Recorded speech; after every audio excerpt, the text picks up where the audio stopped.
Video I will be showing you how to fix Capcut's sound glitch problem. So the answer is easy. Just go to the settings and then scroll down to the apps section, and next go to the search and search Capcut,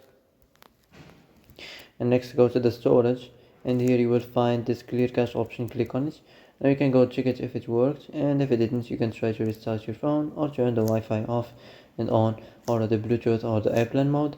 Also, you can try to clear data, but be careful. If you clear data, all the Capcut's data will be deleted. This includes all files, the settings, the accounts, the databases, etc. So be careful if you want to clear your data.